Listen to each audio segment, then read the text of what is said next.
Bon début de week-end à tous et merci de nous rejoindre pour suivre cette édition d'information. À la une de l'actualité, le chef de la territoriale congolais Emmanuel Shadari poursuit ses entretiens avec les notables du Kasaï central.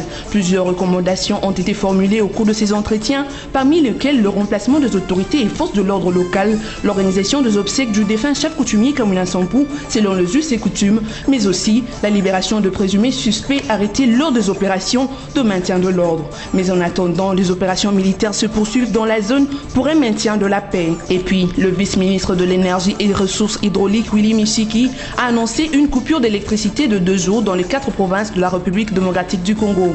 Il s'agit là de provinces de Kinshasa, Congo central, Lualaba et du Haut-Katanga. Cette coupure, qui s'étendrait de ce vendredi 17 mars au samedi 18 mars 2017, est consécutive à une panne survenue à la centrale électrique Inga 2 ce jeudi 16 mars dans l'après-midi. Et enfin, en football africain, le malgache Ahmad succède au Camerounais Issa Hayatou à la tête de la Confédération africaine de football. Ces changements brutaux s'est effectué après l'élection organisée le jeudi 16 mars dernier à Addis Abeba en Éthiopie. Bouleversé de sa défaite, Issa Hayatou accuse le secrétaire général de la FIFA d'avoir fait une campagne contre lui, insinuant à cette même occasion que la FIFA n'est pas neutre, alors que Constant Omar les Congolais est promu au conseil exécutif de la CAF. Privilégier l'intérêt général de la nation, c'est l'invitation que les évêques de la Conférence épiscopale nationale du Congo, SENCO, ont lancée jeudi 16 mars lors de la reprise de travaux sur les arrangements particuliers au centre interdiocésain à Kinshasa.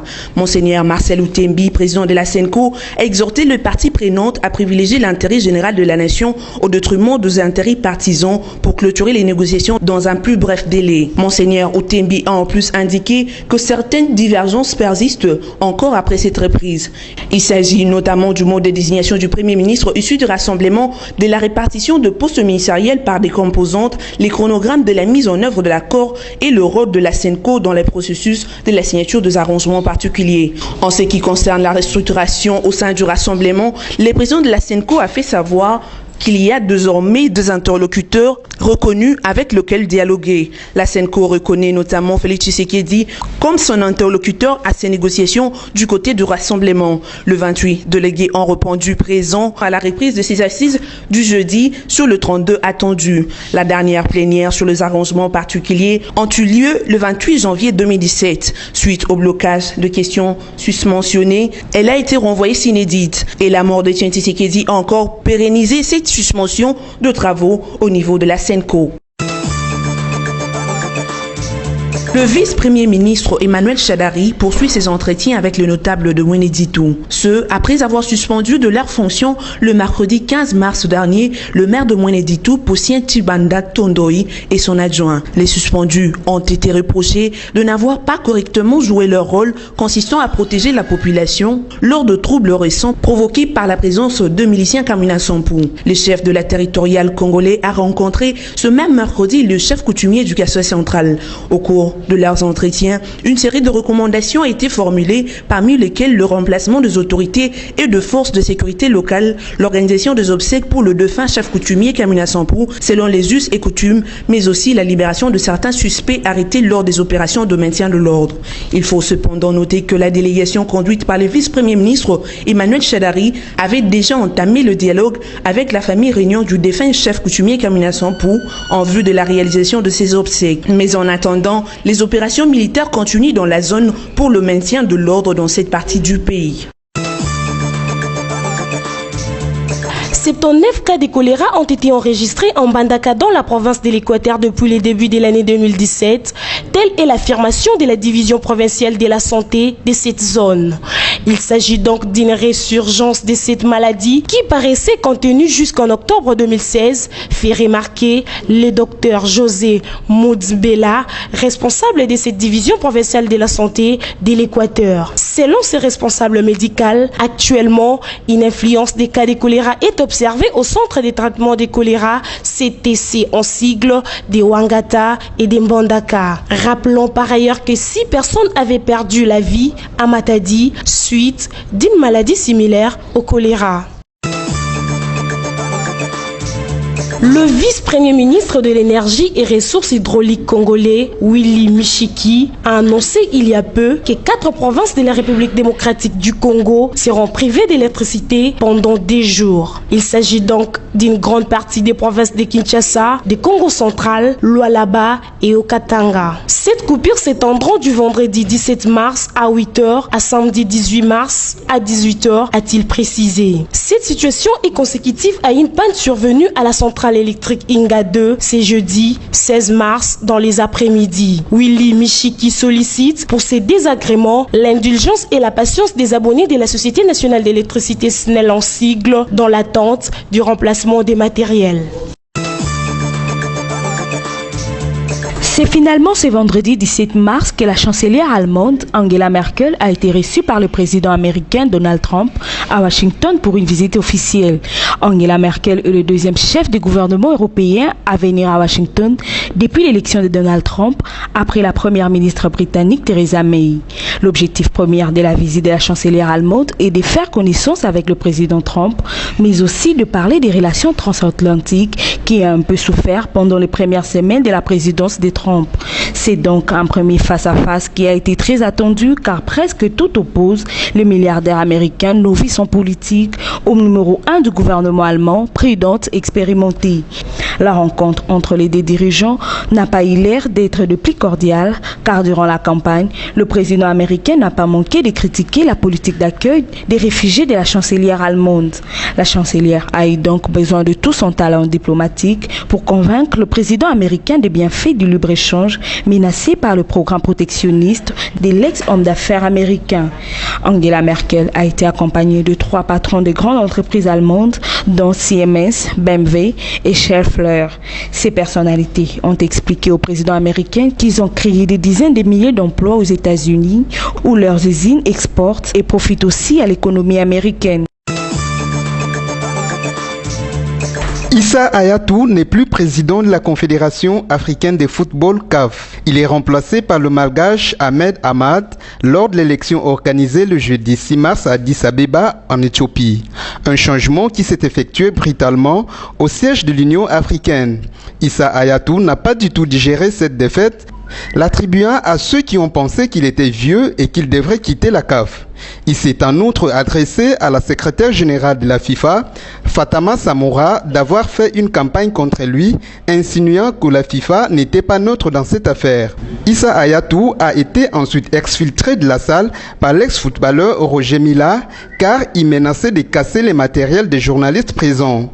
La garde rapprochée du Camerounais a elle aussi subi le même sort. Elle a été éjectée du comité exécutif du gouvernement du football africain. Par ailleurs, le gagnant Ahmed Ahmad, après avoir félicité ceux qui l'ont voté, a signalé que la priorité pour lui sera de mettre en place une audit financière au sein de la CAF et construire les infrastructures adaptées pour le football africain. Le Congolais Constant Omari a quant à lui été élu au conseil exécutif et a aussi gardé sa place au comité exécutif de la CAF. Il demeure par ailleurs le représentant francophone à la Confédération africaine de football.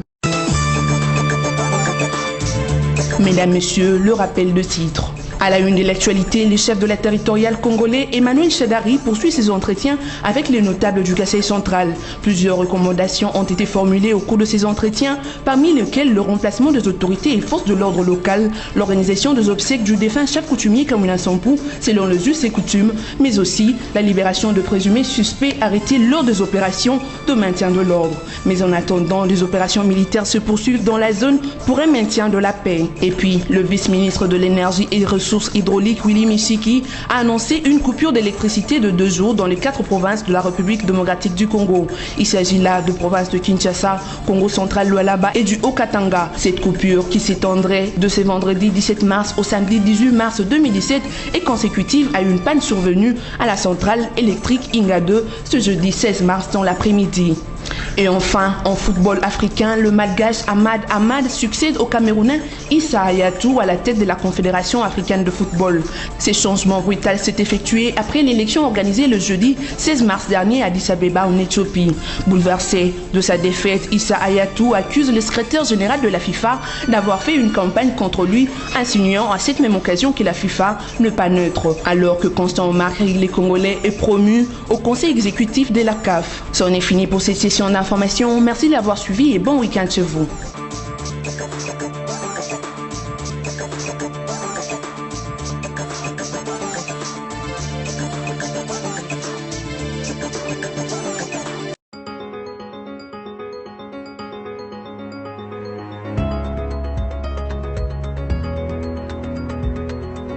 Bon début de week-end à tous et bienvenue à cette revue de presse de journaux paru en ligne ce vendredi 17 mars 2017, sélectionné et résumé pour vous sur BSC TV. Le divergence persistante à la SENCO, malgré la relance des discussions, les budgets 2017 et les réactions sur le discours de Kyungu Adondo lors de la rentrée parlementaire, tels sont le sujet que nous avons résumé pour vous ce soir. Unité nationale, arrangement particulier, élection budget 2017, l'appel d'Obeng Minaku, titre forum de ZAS à sa une. En 5 ans de présence au perchoir, Obeng Minaku a naturellement prononcé quantité de discours. Mais lorsque la moulinette de l'histoire passera, il est de speeches qui résisteront au temps et à l'espace, tel le chef-d'œuvre. L'allocution d'ouverture de la session de mars 2017 ressemblait bien à ce verbatim d'anthologie. Lorsqu'il prit la parole du haut du perchoir le mercredi 15 mars 2017, Obeng Minaku n'ignorait pas que la session dont il donnait l'ego avait une saveur toute particulière. D'abord parce qu'elle survient au terme du mandat constitutionnel stricto sensu de la législature, ensuite en raison de l'accord du 31 décembre qui induit une nouvelle donne politique dont le point d'orgue sera les élections démocratiques dans un climat apaisé. Enfin, par le fait que la session devra faire des infidélités à sa dévancière en se penchant sur le projet du budget 2017. Alors, l'Assemblée nationale fin mandat, comme tous les parlementaires qui la Constitution et le règlement intérieur constituent les bréviaires, Obeng Minaku renvoie utilement à l'alinéa 2 de l'article 103 qui dispose les mandats des députés nationaux commencent à la validation de pouvoir par l'Assemblée nationale et expirent à l'installation de la nouvelle Assemblée.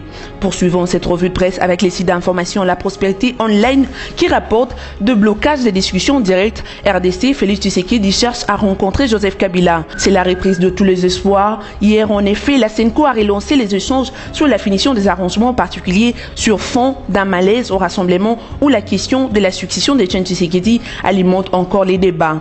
Monseigneur Marcel Outembi, mesurant l'ampleur du problème, a tranché. Pour le présidium de princes de l'Église catholique, le sujet est d'ores et déjà réglé par la structuration effectuée les jeudis 2 mars et ayant porté Félix Tshisekedi et Pierre Lumbi au Congo à la tête de cette plateforme. Autant dire qu'avec Olenga Nkoyi dans la salle, lors de travaux, les esprits se sont quelque peu surchauffés. Majorité, opposition et société civile ne sont pas parvenus à trancher sur les divergences.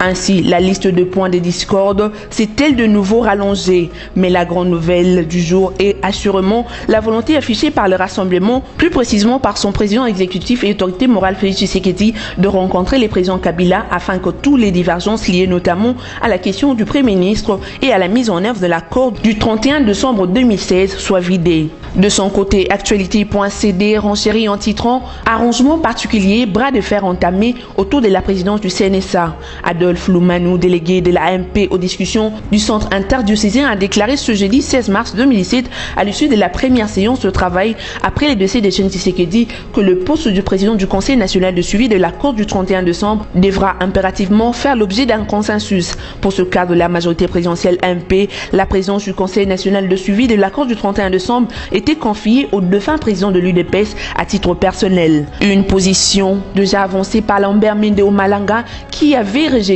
il y a une semaine l'idée de voir le nouveau président du Rassemblement être ipso facto à la tête du Conseil national de suivi de l'accord de la Saint-Sylvestre au CNSA.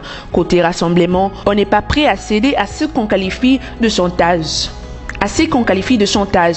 La plateforme de l'opposition balaye d'un revers de la main l'exigence de la majorité présidentielle et appelle à la désignation du président du Conseil national de suivi conformément à l'accord du 31 décembre. Ce nouveau désaccord entre la majorité présidentielle et le Rassemblement s'ajoute à la liste des divergences qui freinent la mise en œuvre de l'accord du 31 décembre attendu par la population congolaise et réclamé par la communauté internationale. Bouclons cette revue de presse avec les sites d'information Congo Virtuel qui écrit à sa manchette « Mandats électoraux, Kingo Adondo énerve la Constitution ». Article 105 de la Constitution, les mandats de sénateurs commencent à la validation de pouvoir par les Sénats et expirent à l'installation du nouveau Sénat. Juriste chevronné, le président du Sénat comprend très bien ce que signifie cette disposition, mais cherchant certainement à entretenir son statut d'opposant, il préfère se rabaisser au discours populaire en faisant de l'arithmétique élémentaire sur la durée d'un mandat électoral. Juriste de son État qui a déjà été procureur général de la République, Léon Kingwa Dondo a soulevé un tollé dans les milieux